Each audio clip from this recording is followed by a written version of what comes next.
Bonjour et bienvenue à vous, chers étudiants, chères étudiantes. Bienvenue à votre podcast préféré, votre podcast pour votre cours éthique et professionnalisme.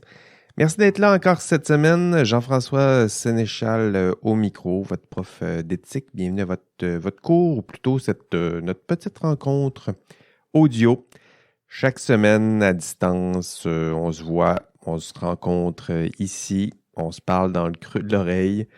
J'espère que cette formule vous convient et vous plaît toujours. Donc, content de vous savoir là, de chez vous, de votre lieu d'écoute de podcast préféré et via votre application aussi de podcast préféré. OK, première chose, merci pour vos TP1. Donc, c'est fait. Bravo. Je promets de terminer la correction là, d'ici...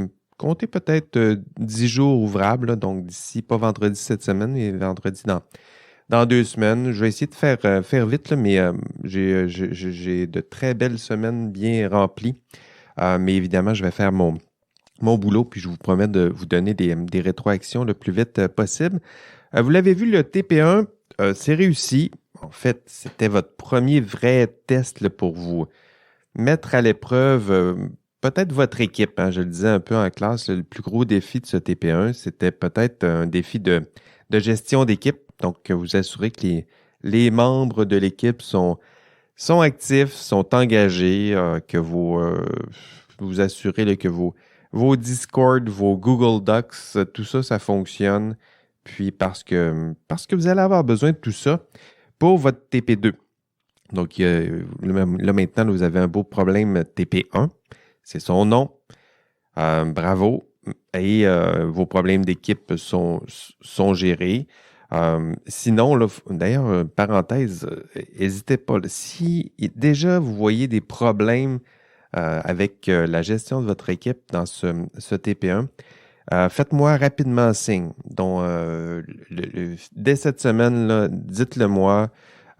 Puis le but, c'est pas de dénoncer quelqu'un. Là. Le but, c'est de gérer de façon préventive une situation qui pourrait s'envenimer. Donc, vous l'avez vu, là, pour rédiger 2-3 paragraphes, c'est pas bien grave, là, mais un gros travail, quelqu'un qui se laisse, un wagon là, qui se laisse traîner, là, c'est jamais le fun, puis c'est injuste. Puis ce sentiment d'injustice-là, là, il faut l'éviter. Donc, si vous pouvez m'aider à gérer prudemment ce problème, ce serait une bonne chose de fait. Donc, écrivez-moi, puis le but, c'est pas de sanctionner personne, là, c'est de vous accompagner, d'accompagner peut-être l'étudiant ou l'étudiante qui accuse un certain retard. Ça arrive. L'important, c'est de rattraper le train, et cela le plus vite possible. OK, aujourd'hui, dans ce module 4, dans ce module, en fait, si vous venez en classe, demain, toujours 12h30, toujours au 11h53, c'était au Deconinck. Donc, en classe, je vais vous introduire à la grille de Legault, donc une belle grille pour analyser un problème éthique qui est conçue par Georges A. Legault, donc l'auteur de l'ouvrage principal du cours, d'où le nom de cette grille de Legault. Et cette grille en classe, je vais vous l'expliquer en classe, puis je vais vous demander d'analyser et de résoudre un problème que je vous suggérais en classe. Et c'est cette même grille dont vous aurez besoin pour résoudre votre TP1. Donc, soyez attentifs déjà dans ce podcast, puisque là aussi, je vais vous introduire à cette fameuse grille de Legault. Et pourquoi être attentif à mes explications, que ce soit en classe ou dans ce podcast, soyez attentif parce que, je le disais, vous devrez utiliser cette grille pour résoudre votre TP2, donc analyser votre TP1 à l'aide de la grille. Pourquoi être attentif? Ben parce qu'il va y avoir des questions à l'examen sur cette grille. Donc, si ça vous prend cette mise en garde pour maintenir votre attention, ben c'est fait. Hein, ça sera à l'examen. Et aussi, pourquoi être attentif? Parce que si vous venez en classe demain ou si vous êtes là sur le Zoom en direct, là, il va y avoir un caout. Donc, pour tester votre connaissance de cette grille. Donc, c'est le moment, là, si vous voulez gagner ce chaos, pourquoi pas. C'est le bon moment là, maintenant là, d'être être attentif puis de peut-être écouter avec une belle intensité ce que je m'apprête à vous raconter. En classe cette semaine, donc, si vous êtes là pour vous montrer à utiliser cette grille, on va se servir d'une étude de cas sur le plagiat universitaire. Hein, on en parlait la semaine dernière, donc c'est dans le prolongement de tout ça. C'est un beau problème. Analyser en classe un cas de plagiat potentiel avec une grille d'analyse qui est celle de la grille de Legault. Donc, je vous le disais un peu plus tôt, je sais que vous aimez écouter ce podcast, là, mais prenez le temps de venir en classe ou d'écouter les enregistrements de cours. Là. J'ajoute souvent plusieurs informations dans un podcast. Je vais me garder peut-être l'essentiel ou une partie du cours, mais évidemment, le cours est plus riche en cette matière. Donc, évidemment, il y a des redites, vous allez le constater là, entre le podcast, entre le cours, mais en même temps, ça vous permet justement de mieux comprendre, de mieux apprendre aussi plus naturellement. La redite, ça fait partie de l'apprentissage. Au lieu de vous demander d'apprendre ça par cœur, c'est mon but là, de tranquillement vous mettre dans des situations où vous pouvez apprendre, où je répète, où vous apprenez sans trop vous en rendre compte. Donc, cette semaine, il va y avoir des redites. On va appliquer cette grille de Legault en classe, mais sur un cas précis qu'est le plagiat en contexte universitaire. D'ailleurs, parlant de plagiat, là, puisque je vous ai en podcast, si jamais vous n'êtes pas en classe là, pour parler de plagiat, là, je vais vous le dire tout de suite. Je vais le mentionner sûrement en classe là, avec presque 200 étudiants par session. Donc, cette session, là, j'en ai 167 en ce moment. Statistiquement, là, écoutez, ça fait 10 ans, là, 10, maintenant presque 15 ans que je donne le cours. Là. Statistiquement, j'ai à peu près toujours un ou deux cas de triche par session. Donc, puis là, une belle triche, là, suffisante pour que je dépose une plainte au vice-doyen aux études qui lui la soumet au comité disciplinaire, puis là, il y a une enquête, puis il y a presque toujours une sanction. Donc, c'est un processus qui est triste qui est triste à pleurer, là. Puis, donc, statistiquement, je vous le dis parce que j'aurai presque assurément un cas de plagiat cette session. Puis, pourquoi je vous raconte tout ça? Parce que, justement, j'espère qu'en le disant, je souhaite décourager cette personne. Et non pas, là, je fais pas des efforts actifs là, pour trouver puis punir cette personne-là. Là. Je vous dis que ça va me sauter aux yeux. Donc, le fait de vous en parler, j'espère, à chaque session, vous décourager. Pas vous, mais décourager cette personne là, qui a peut-être l'intention de me faire un beau copier-coller dans un forum ou de tricher dans un travail, sinon un examen à la maison. Donc, l'examen d'initiation, là, ça se fait à la maison, donc soyez prudents. Donc, dans le module 4, en classe, une étude de cas sur le plagiat. Puis, l'étude de cas, je ne la ferai pas dans le podcast parce que c'est vraiment, là, ça serait un peu trop redondant. Mais ce que j'ai pensé pour vous dans ce podcast, c'est vous expliquer la grille de Legault, donc l'appliquer à un cas. Et le cas que j'ai choisi pour vous, c'est le cas de Karen Duhamel, donc qu'on a vu déjà au cours 1. Donc, aujourd'hui, on va se concentrer donc sur l'analyse d'un problème éthique. Le problème éthique, ce sera le cas de Karen Duhamel. Puis le but, c'est de vous aider à apprivoiser la grille de Legault, parce que la grille de Legault fait partie de ce TP2. Le TP2, là, je vous le dis, je l'ai dit en classe, il y a deux grosses étapes à ce TP2. La première, c'est d'analyser votre propre problème à l'aide d'une grille d'analyse. Et la deuxième étape, c'est de rédiger un rapport décisionnel. Donc, on va se concentrer aujourd'hui sur la première étape, l'utilisation de cette grille d'analyse. Puis, ça sera une grille qui vous sera utile pour faire votre TP2. Parce que le TP2, là, C'est gros, là. Le TP1, c'était rien, là. Donc, le TP2, là, c'est votre Big Boss, c'est votre White Walker King, c'est votre quoi d'autre? Votre Voldemort, c'est votre étoile noire. Donc, c'est votre Big Boss, là. Donc, aujourd'hui, dans ce podcast, puis en classe, ben, on va se concentrer sur la première étape, donc la grille d'analyse. Vous familiarisez avec cette grille, puisque cette grille, ce sera votre arme magique, votre outil principal pour vous attaquer à votre Big Boss, qui est le TP2. La grille d'analyse que je vous propose, c'est celle de Georges A. Legault. Elle est divisée en 4 grandes phases. Je vais vous expliquer ces 4 grandes phases. Et la grille, où vous allez la trouver? Vous allez la trouver sur l'ENA. Donc, j'ai prévu pour vous cette grille. En fait, vous en trouvez une copie à la fin, à l'annexe 2 de l'ouvrage Professionnalisme et délibération éthique. Puis cet ouvrage-là, je vous rappelle, là, sur l'ENA du cours, dans la colonne de gauche, c'est écrit matériel didactique. Si vous allez dans matériel didactique, vous allez voir l'ouvrage Professionnalisme et délibération éthique. Il y a un hyperlien là, pour accéder à la version électronique de cet ouvrage. Donc, vous cliquez là-dessus. Au chapitre 6, vous allez voir toutes les belles instructions concernant l'utilisation de cette grille. Donc, là aussi, ce sera la grille qui vous a expliqué, mais là, ici, c'est Legault qui vous l'explique.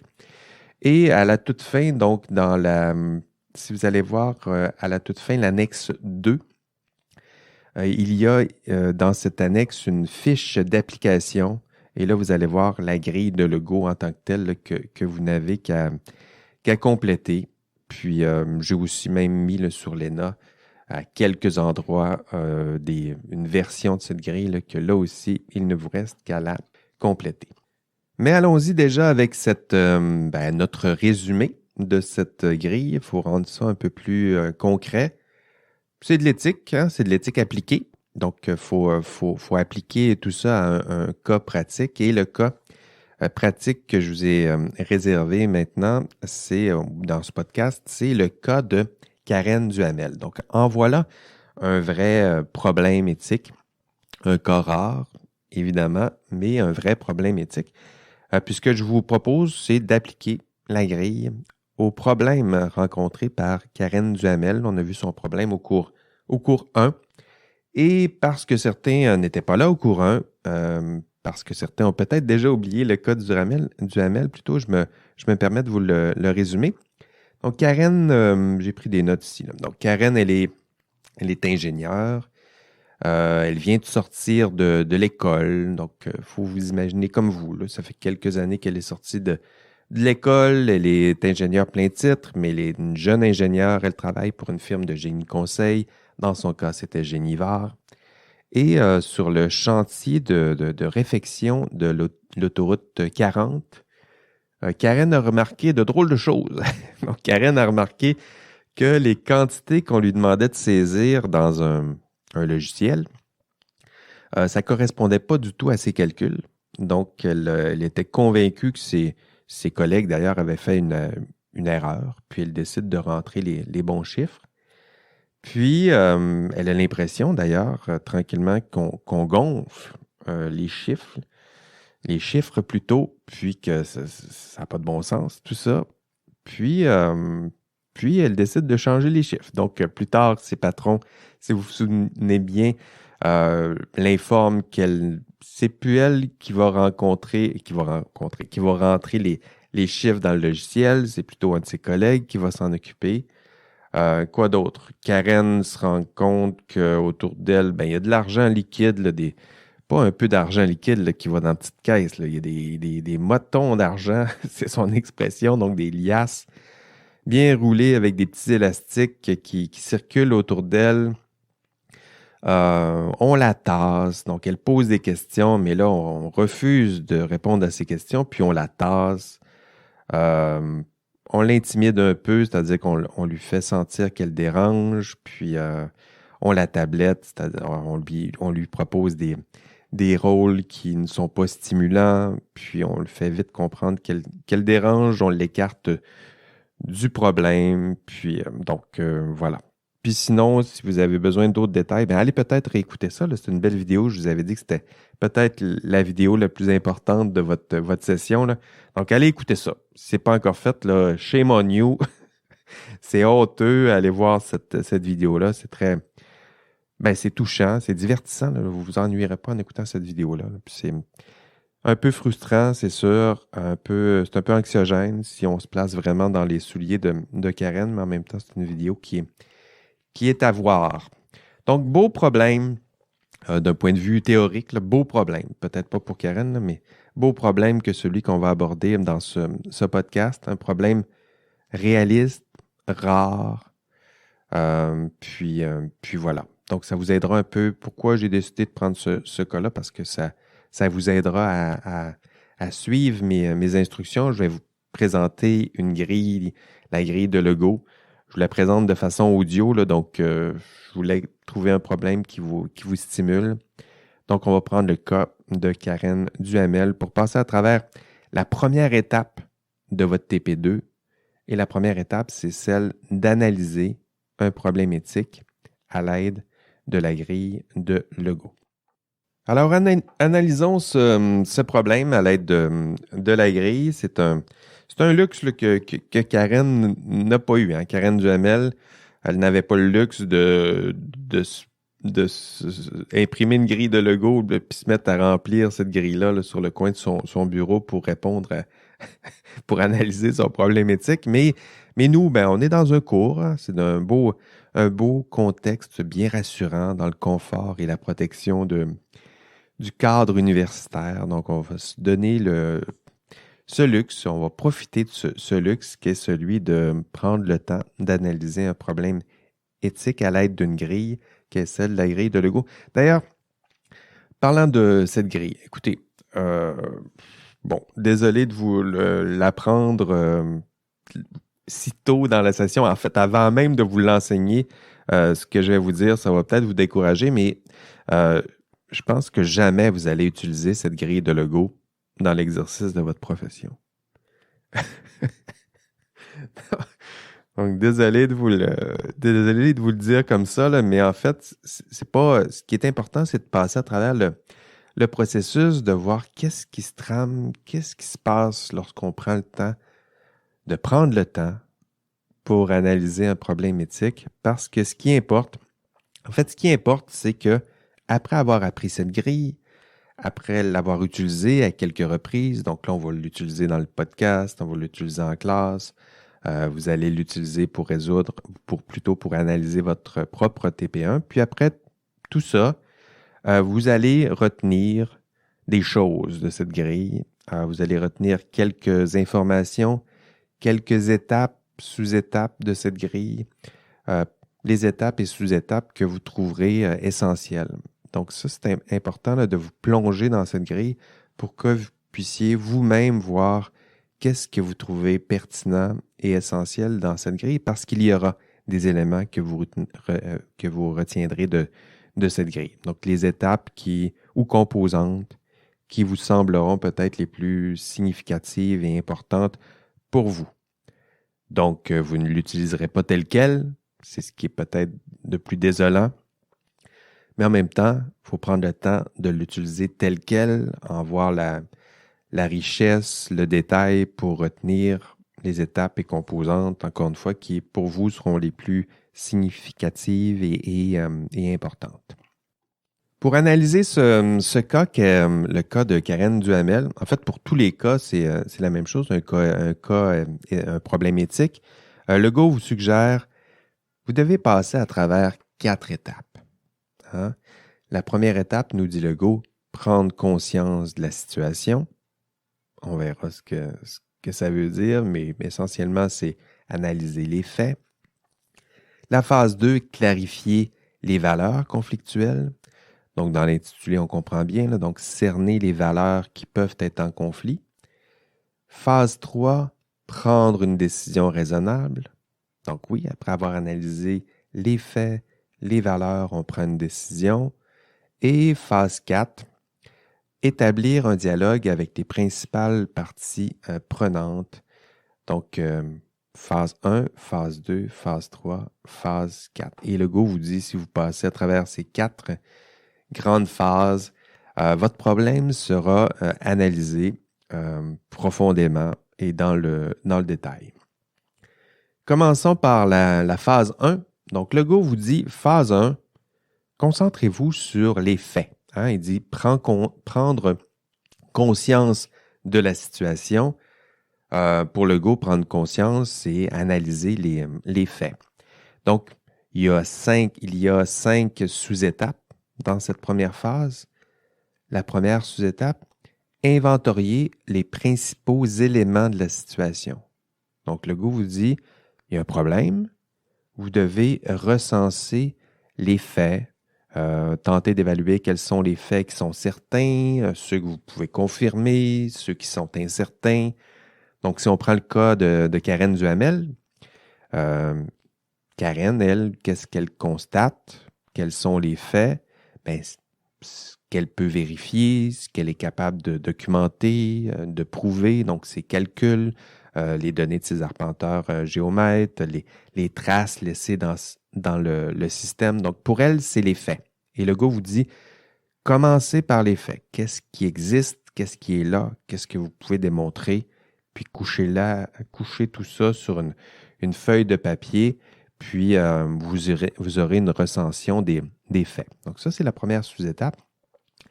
La deuxième sous-étape, le go vous mentionne que vous devez formuler le dilemme éthique. Donc le go vous dit, vous avez un problème, essayez de le résumer de façon très mathématique, là, avec une équation où il y a d'un côté un bien et de l'autre côté un autre bien. Hein? Si vous pensez avoir un problème éthique, c'est parce qu'il y a un dilemme. Et ce dilemme, il faut le rendre plus explicite.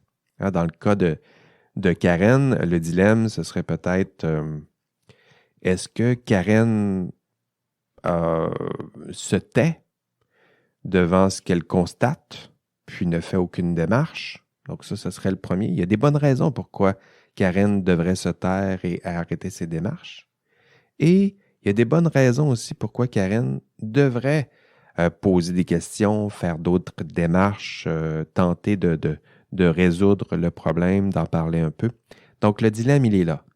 Karen fait quelque chose parce qu'elle a de bonnes raisons de faire ces choses, de prendre cette décision-là, ou Karen prend la décision contraire parce qu'il y a de bonnes raisons. Donc, d'expliciter tout ça, mettre devant vous le dilemme, constater là, que la tension, elle est où, comment elle se dessine. Donc, ça, c'est la deuxième sous-étape. Donc, A, inventorier les faits. B, formuler le dilemme. C, on est toujours dans la première phase, là, résumer la prise de décision spontanée. Donc, le gars vous le dit, d'abord, c'est important de prendre conscience de votre décision spontanée. On l'a, cette décision-là. Le gars vous dit, là, la décision spontanée, je ne vous dis pas de la mettre de côté, mais vous devez l'expliciter, la dire, puis après tenter de résoudre le problème, hein, pour mettre sur table le fait que vous avez une décision qui est intuitive. Cette décision est peut-être la bonne, mais vous allez la valider à l'aide du processus d'analyse réflexive plutôt. Donc, phase 3, pas phase 3, mais étape 3, résumer la prise de décision spontanée. Hein, pour Karen, c'est quoi sa décision spontanée? Pour elle, là, ça semblait de poser des questions, puis de contester, puis de changer les chiffres. Donc ça, c'était intuitivement. Est-ce qu'elle a pris le temps d'y réfléchir? Vous avez ce luxe. Donc, la décision intuitive doit être formulée, explicitée, révélée, pour après passer au processus d'analyse. Quatrième sous-étape, toujours dans la phase 1, analyser la situation des parties concernées. Donc ça, c'est la partie la plus longue, la plus systématique aussi de votre analyse. C'est c'est celle là, que vous trouviez. Vous savez, là, quand je vous ai expliqué le conséquentialisme, et puis vous vous êtes dit, ça, c'est ma façon de faire, bien, vous allez voir que votre façon de faire, c'est pas simple parce que là, le gars vous dit, ouais, OK, on va calculer ensemble les conséquences. Vous allez faire une liste de toutes les parties prenantes. Donc, tous les acteurs qui sont concernés, toutes les actrices qui sont concernées, donc les parties prenantes. Faites une belle liste, puis résumez toutes les conséquences positives et négatives possibles sur chacune de ces parties prenantes. Donc, pour Karen, là, Karen prend une feuille, puis là, elle écrit Karen, elle écrit Yannick Gourde, elle écrit mon patron, comment s'appelait-il? Semidjan, l'entrepreneur, je ne me rappelle pas de son nom, le MTQ, tous ceux qui travaillent pour le MTQ, le public, puis là, on fait une liste. Puis là, on se met à réfléchir quelles sont les conséquences positives, négatives sur chacun d'entre eux. 4e sous-étape, c'est celle que je viens de vous expliquer, analyser la situation des parties concernées. Donc, ça semble simple, formulé comme ça, mais lorsque vous aurez rempli votre feuille là, de parties concernées puis de conséquences positives, négatives, vous allez voir que le conséquentialisme, c'est pas aussi joli, pas aussi simple qu'il n'y paraît quand on prend le temps de le faire en bonne et due forme. Et 5e sous-étape, hein, on est toujours dans la phase 1 de la grille de Legault. Legault vous dit « Analysez la dimension normative de la situation ». Donc, analyser les règles, les normes, aller faire le tour. Là. C'est quoi les lois qui balisent ce genre de problème? Est-ce que ça existe des normes en cette matière? C'est quoi que m'aurait prescrit mon ordre? Qu'est-ce que mon code de déontologie en dit? Est-ce qu'il y a des lois? Le code civil, est-ce qu'il a quelque chose à dire? Le code du bâtiment, qu'est-ce qui se passe avec ça? Donc, on fait le tour. Pour Karen Duhamel, c'est quoi? Ben, c'est justement aller voir c'est quoi le contrat, c'est qui les clients, c'est quoi que son contrat de travail exige envers son employeur. À un moment donné, elle se demandait est-ce que je dénonce mon employeur? Ben, qu'est-ce que mon contrat dit en cette matière? Aller consulter les factures, les bordereaux de paiement, ça en fait partie. Ça aussi, ça fait partie des documents normatifs. Hein. Des factures, des contrats, c'est des normes, là, c'est des lois.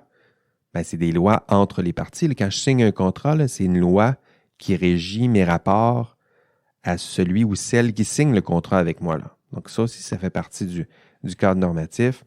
Puis là, imaginez Karen, là, elle se met à faire des recherches, consulte son code civil, le code des professions, son code de déontologie, les règles en matière d'appel d'offres, les règles en matière de contrat, où elle communique avec quelqu'un pour parler de ses règles, essayer de cerner tout ça.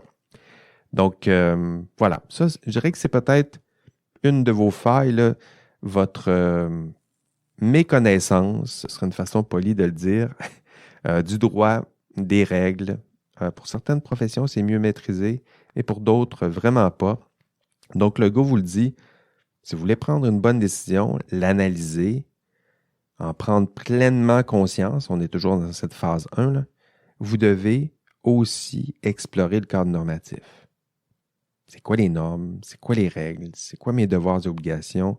Essayez déjà de les avoir en tête, pas seulement pour vous y conformer, mais pour les avoir en tête. C'est-à-dire que si je décide ultimement de ne pas me conformer à ces lois-là, qu'est-ce que je risque? Quelles sont les sanctions prévues? Si je constate autour de moi que d'autres violent ces normes, ces règles, quels sont les risques, quelles sont les sanctions prévues? Donc ça fait partie d'une analyse. Prendre conscience de la situation, c'est une pleine mise en conscience auquel vous invite Legault. Là. Donc, inventorier les faits, formuler le dilemme, résumer la prise de décision spontanée, n'oubliez pas, analyser la situation des différentes parties concernées, puis analyser aussi la dimension, le cadre normatif qui balise cette situation-là. Donc, la phase 1, bravo, c'est fait. Il y en a 4 phases, là. Désolé de vous le dire. Là. Il y en a encore 3 autres à traverser. Donc, phase 1, c'est fait. On se concentre justement sur les faits. La phase 2, nous dit Legault, maintenant, on va passer aux valeurs. Ce serait important, nous dit-il, de clarifier les valeurs qui sont là, qui sont agissantes, qui sont peut-être en conflit. Donc, pour ça, le go vous dit, on va commencer par identifier les émotions dominantes. C'est important, les émotions, hein, nous dit le go. Ça peut agir sur la raison, ça peut agir justement sur mon analyse. Puis le go vous dit, avant de rentrer, d'aller un peu plus loin dans votre analyse, là, on a fait la partie sur les faits, là, on va regarder qu'est-ce qui peut influencer aussi votre prise de décision. Le go vous dit, on est toujours dans la deuxième phase, première sous-étape de cette deuxième phase, identifier les émotions dominantes. Hein? Pour Karen, rappelons-nous, Karen, les émotions, c'était quoi? Bien, c'était de l'anxiété, de la peur, très certainement. Donc, peur de perdre son emploi, peur du jugement de ses patrons, de ses collègues, la peur d'être le sentiment d'injustice. Donc, toutes sortes d'émotions qui peuvent influencer sur sa prise de décision, hein, sur sa propre rigueur, sur son objectivité, parce qu'ultimement, le but, c'est de prendre la meilleure décision possible. Puis, un trop plein d'émotions, on ne rentre pas dans de la psychopop non plus, mais vous connaissez bien le rôle des émotions qui peuvent parfois biaiser, je dirais, une prise de décision. Le but, c'est pas de les nier, c'est de les reconnaître, puis de reconnaître l'influence qu'ils peuvent avoir sur notre prise de décision. Donc ça, c'est la première sous-étape de cette deuxième phase. Le go vous dit ensuite, nommez les valeurs qui sont agissantes. Donc, quelles sont les valeurs qui guident votre action? Hein, il y a des valeurs qui se cachent. Là, les valeurs, là, ça peut se cacher à toutes sortes d'endroits.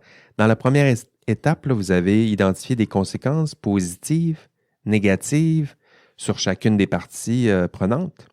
Derrière chacune des conséquences positives, négatives, si vous avez dit positive, négative, c'est qu'il y a une valeur qui est là.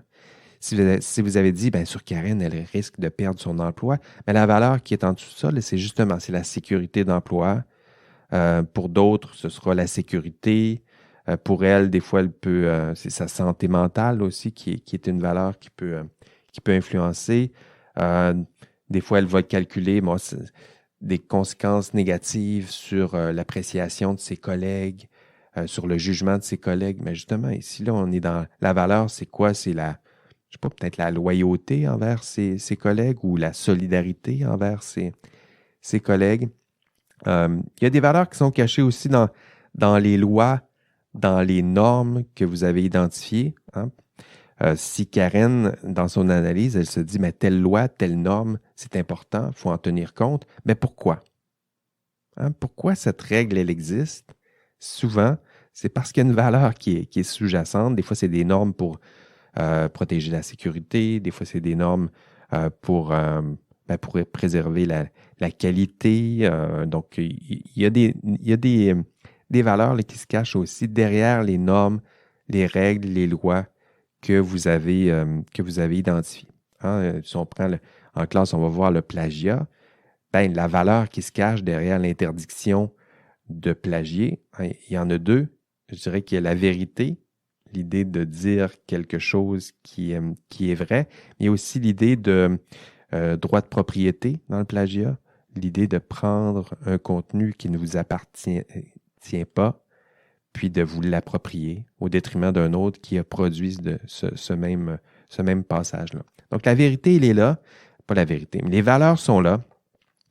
Elles sont des fois cachées dans les conséquences positives, négatives, dans les lois, dans les normes. Donc, essayez de faire votre effort pour, à partir de ces lois, ces normes, à partir de ces conséquences positives, négatives, d'identifier la valeur qui s'y cache.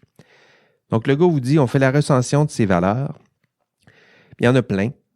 Puis, à la fin, à partir de ces valeurs, essayez de voir le dilemme là, hein, que vous avez formulé un peu plus tôt. C'est quelles sont les deux valeurs qui sont en opposition? Les deux valeurs là, qui ressortent du lot, puis qui sont les plus importantes pour vous, pour celui qui prend la décision, ou des fois vous allez être en équipe. Là. Donc, les valeurs qui pour vous sont les plus importantes sont en tension. Puis, on couchez-les là aussi sur une feuille en disant, notre problème, après analyse, quand on regarde les valeurs, il y a deux valeurs qui se dessinent. ces deux valeurs-là sont en opposition. C'est les deux valeurs au cœur de notre dilemme. Donc, si vous avez fait tout ça, pour Karen, ce serait quoi les valeurs? Ben pour elle, je dirais, ça jongle entre sécurité d'emploi peut-être, loyauté envers son employeur, mais en même temps, de l'autre côté, il y a d'autres valeurs là, comme justice, indépendance, vérité, honnêteté. Donc, c'est des valeurs qui sont là. Puis le dilemme principal, je dirais, ce serait peut-être justement la vérité ou honnêteté contre loyauté envers l'employeur. Hein, si on avait peut-être le formuler de façon très synthétique, le dilemme de Karen Duhamel, c'est entre ces deux valeurs. Puis si vous vous rendez là, ben vous aurez passé à travers les deux premières phases. Donc, la deuxième phase, c'est clarifier les valeurs en conflit, c'est-à-dire qu'on analyse les émotions, les valeurs agissantes. Donc, on identifie l'ensemble des valeurs agissantes, puis à la fin, on essaye de voir quel est le conflit entre les deux principales valeurs qui se dessinent dans votre dilemme principal. Donc, deux phases. La première phase, ça va. La deuxième phase, ça va aussi. Et on avance. Écoutez, m'écoutez-vous encore, là? Là, je parle, puis je suis tout seul dans mon bureau, puis je vous entends même à distance. Là. Vous avez arrêté de m'écouter, là. Donc, je vais vous donner l'indice de la semaine là, pour vous réveiller un peu. OK, l'indice de la semaine est le suivant. Le TP2 est à remettre le 26 mars. Ce sera le printemps. Déjà.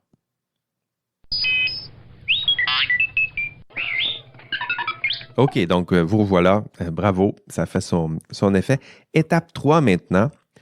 L'étape 3 de la grille de Legault, c'est une fois qu'on a analysé les faits, on a identifié le conflit de valeurs, à quoi devrait penser Karen Duhamel?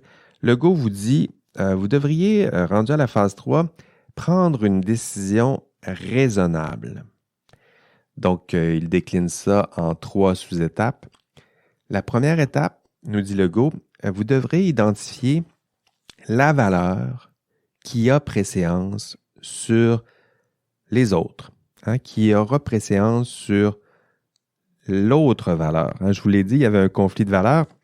Il y avait 2 valeurs principales. Il y en a une qui aura préséance sur les autres. C'est ça un conflit de valeurs. Hein? Donc, s'il n'y a pas de dilemme, il n'y a pas de problème éthique. S'il y a un problème éthique, il y a un dilemme. Et à la fin, ce qui est difficile dans une décision éthique, c'est qu'on doit privilégier une valeur par rapport à une autre. Pas parce que la deuxième n'a pas d'importance, parce qu'on doit privilégier une valeur par rapport à une autre. Donc, pour elle, Karen, qu'est-ce qu'elle va faire?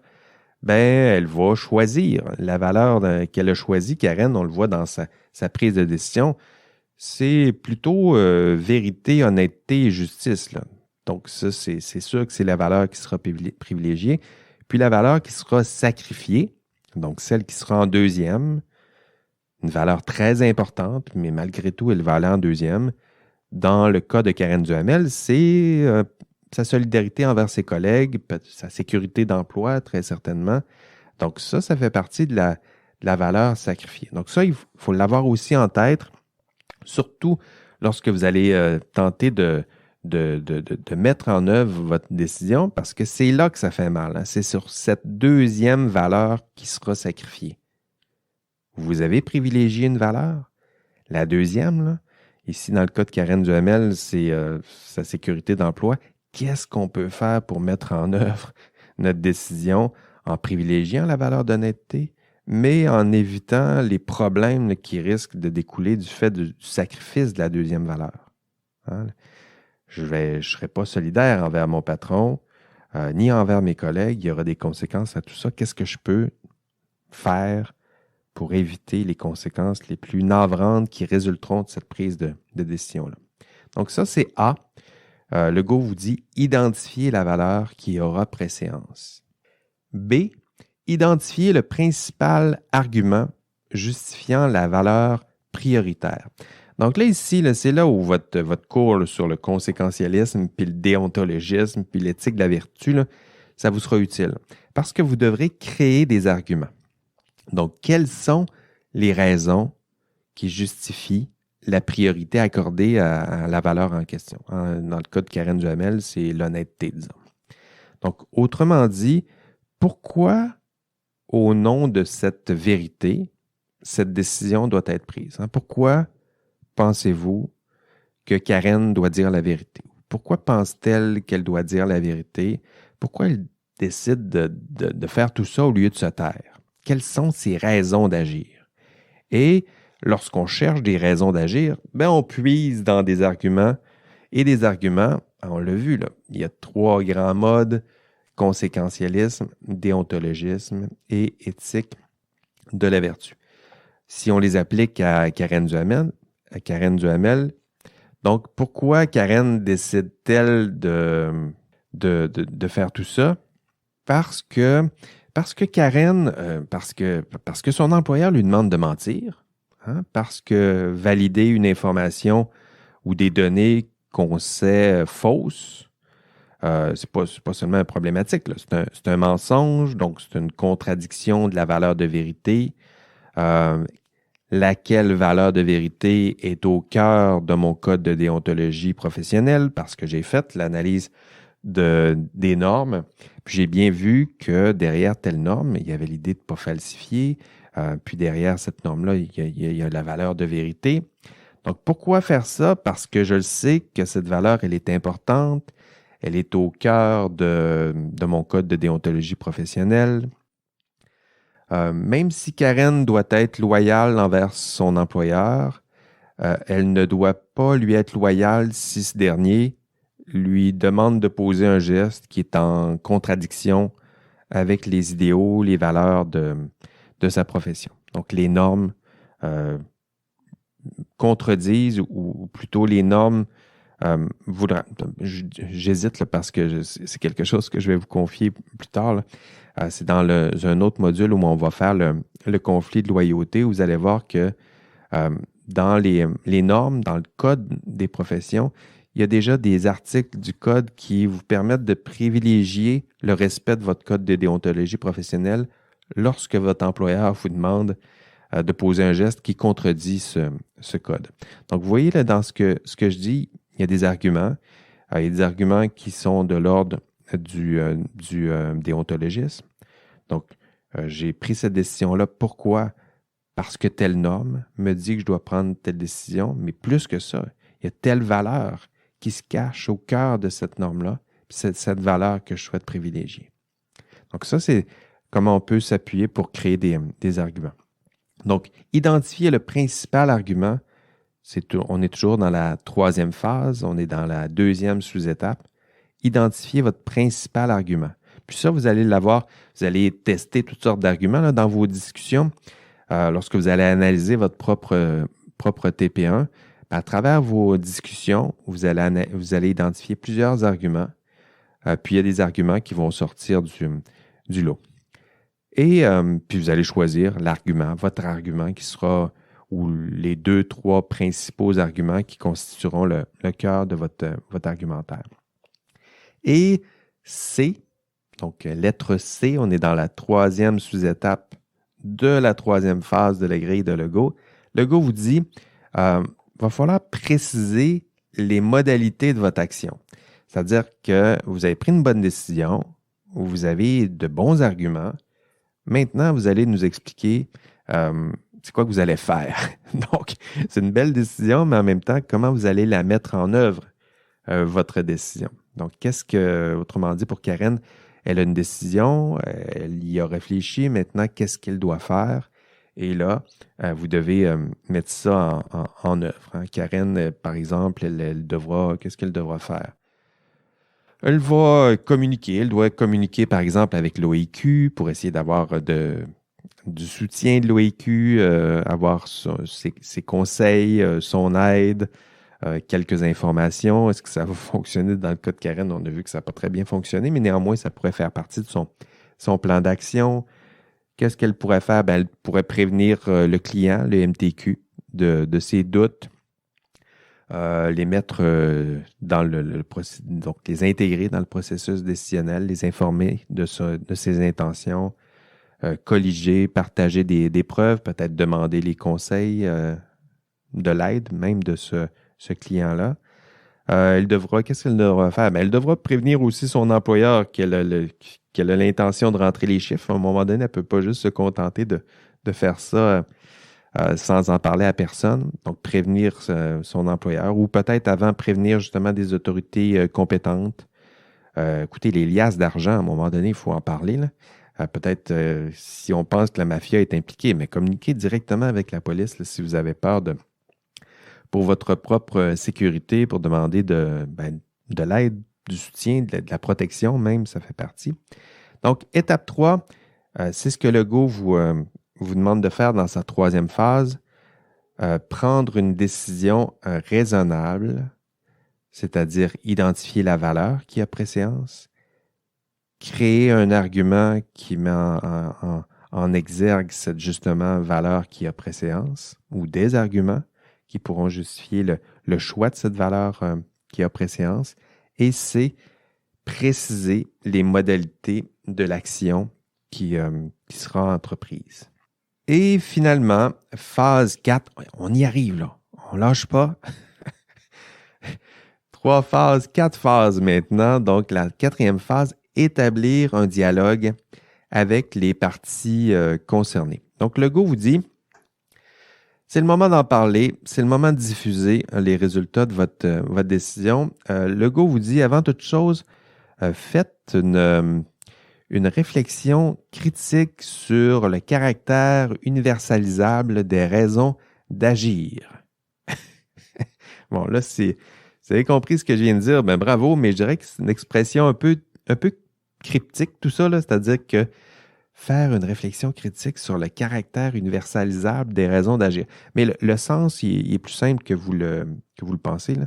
C'est-à-dire que c'est un peu du jargon de philo, mais le caractère universalisable, hein, ça veut dire dans quelle mesure la décision prise par Karen peut être généralisée, hein, universalisée, là, c'est-à dire est-ce que c'est seulement une bonne décision qui est valide pour ce cas précis et unique, ou est-ce qu'il n'y a pas dans la prise de décision quelque chose qui peut être généralisé? Donc, dans quelle mesure, autrement dit, la décision prise par Karen peut dépasser ce cas précis et peut-être faire consensus ou on pourrait peut-être tirer des leçons qui sont peut-être plus générales. Donc, ça, c'est la première phase et Legault vous propose 3 critères pour vérifier si votre décision, elle est universalisable. Puis là, mais faites attention, là, même si j'arrive à la fin de ma présentation, là, écoutez-moi encore. Là, okay? Tiens, je vais vous mettre un extrait audio, là, peut-être pour vous réveiller un peu. This next test is very dangerous. To help you remain tranquil in the face of almost certain death, smooth jazz will be deployed in 3, 2, 1.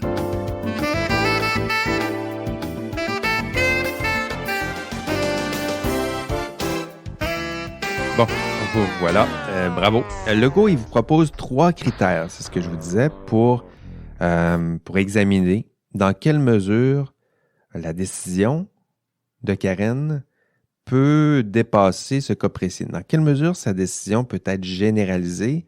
Legault vous dit qu'il y a 3 critères pour vérifier dans quelle mesure votre décision elle est généralisable. Le premier critère, nous dit Legault, c'est le critère d'impartialité. Hein? La prémisse ici, c'est qu'une décision qui est impartiale est plus facilement généralisable. Et par critère d'impartialité, Legault vous dit attention, hein, il pourrait être tentant de prendre une décision, mais qui sert surtout vos propres intérêts personnels.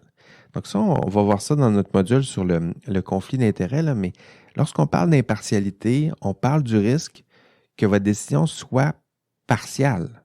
Donc, qu'elle serve des intérêts d'une partie en particulier ou qu'elle serve vos propres intérêts personnels. Donc, ça, c'est un risque lorsqu'on prend une décision.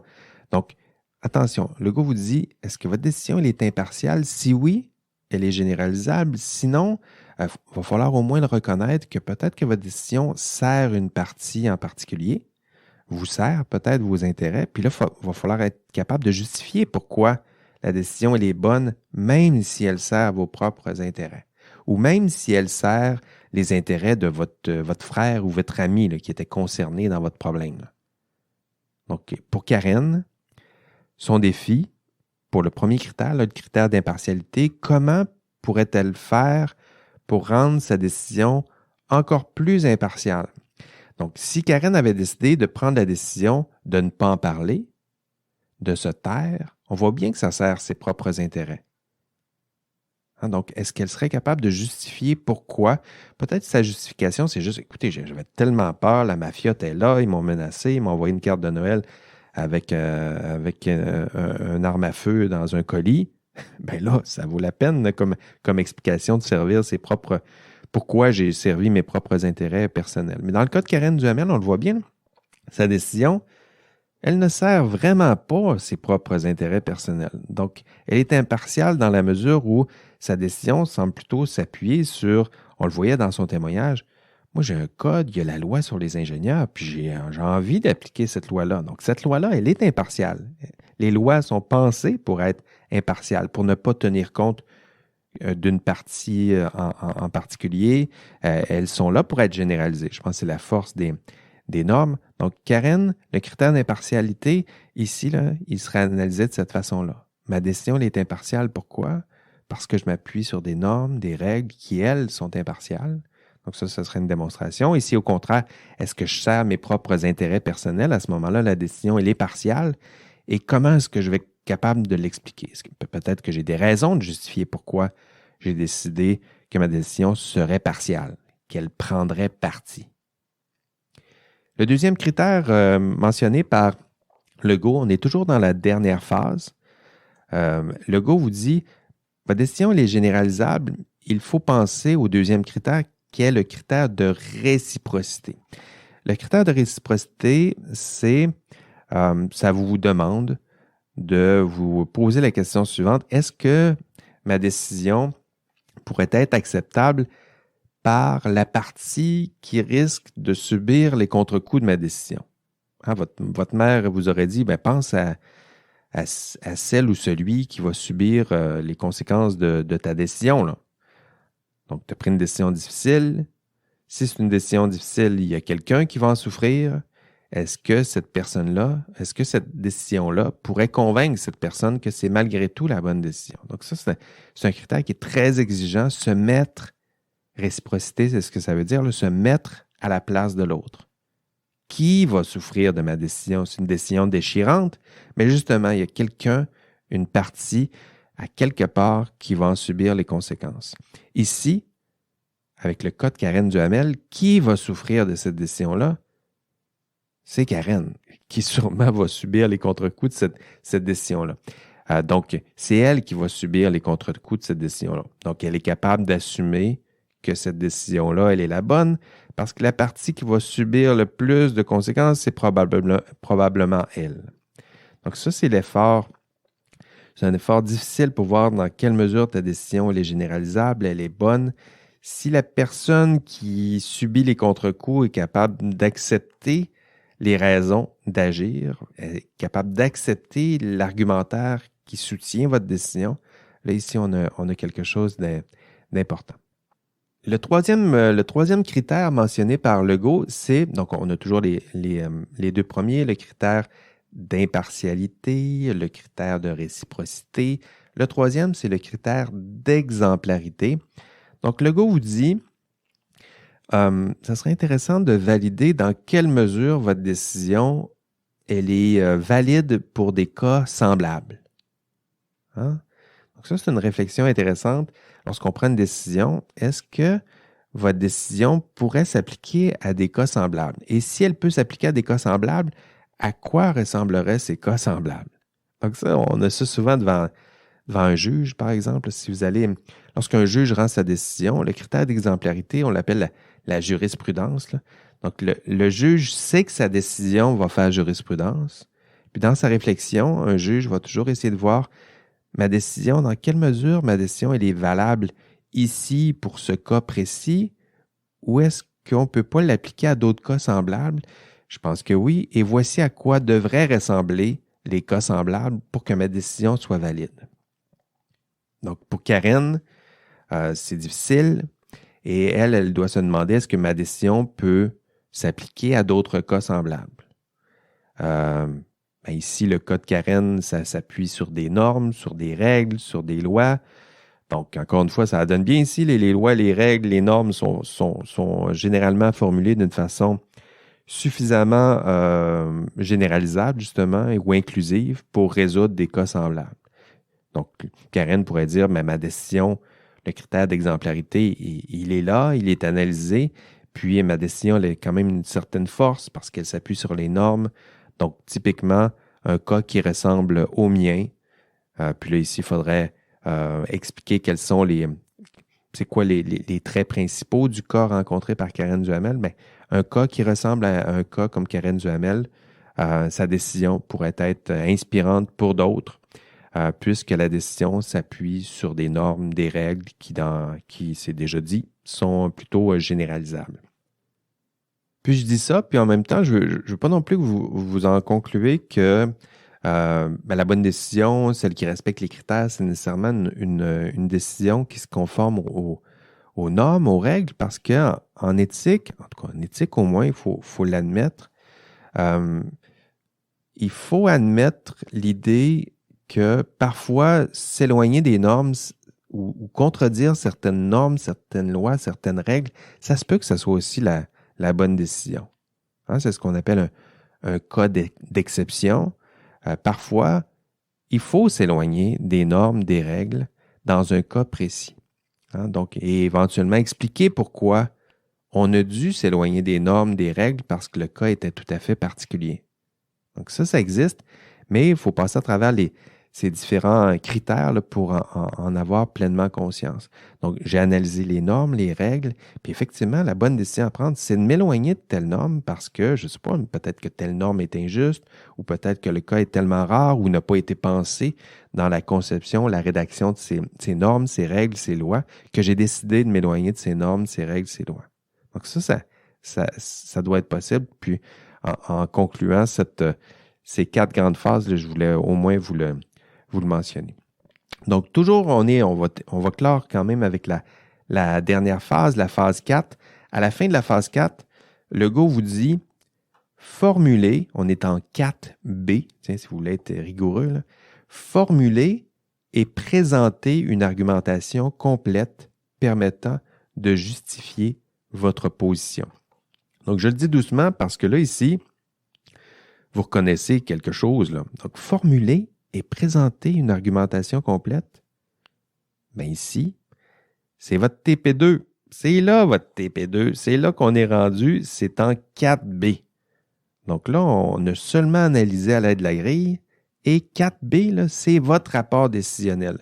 Donc, quand je vous disais que le TP2, là, c'est gros, là, le TP2, c'est l'analyse de la grille, celle que je viens de vous expliquer. Puis lorsque vous serez rendu à 4B, c'est là que vous commencez votre rapport décisionnel.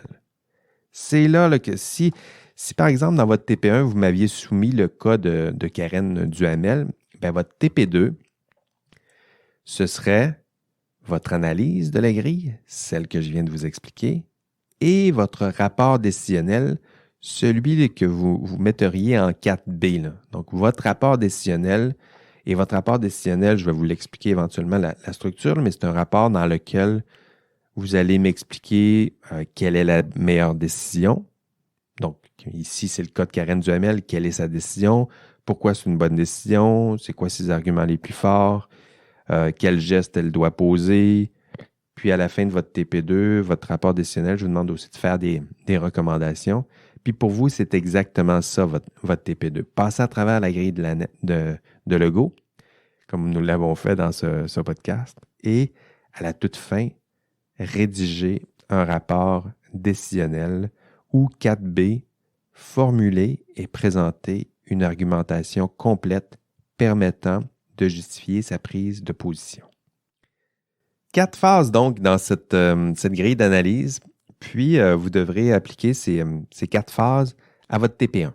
Donc, votre beau problème éthique là, que vous m'avez remis ce week-end, là, merci encore, ben, vous devrez examiner ce beau problème à l'aide de cette grille d'analyse, c'est-à-dire que vous devrez analyser les faits, clarifier les valeurs conflictuelles, donc identifier les valeurs qui se cachent derrière les conséquences, les normes, prendre une décision éthique, donc produire des raisons d'agir, penser aux actions que vous allez poser, et 4, établir un dialogue. Donc ici, là, c'est une étape, bon, l'intitulé est peut-être trompeur un peu, c'est plutôt prendre une distance critique par rapport à votre décision, là. Les critères d'universalisation, c'est ce qui se cache aussi dans cette 4e phase. Et ensuite, à la fin de ces 4 phases-là, vous faites votre rapport décisionnel et vous aurez votre TP2. Ce sera fait.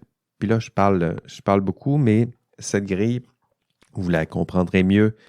Vous sentirez peut-être plus urgemment le besoin de comprendre cette grille lorsque vous serez justement rendu à analyser votre problème, à rédiger votre rapport décisionnel, donc à passer à travers la grille de Legault. Je vous l'explique déjà en début de session. On est déjà au module 4, là, ça avance vite.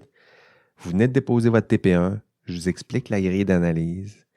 Peut-être que vous ne ferez pas tout de suite l'analyse de votre TP1, mais en même temps, lorsque ça va arriver, si vous le faites en fin de semaine, c'est bon, ça sera frais en tête.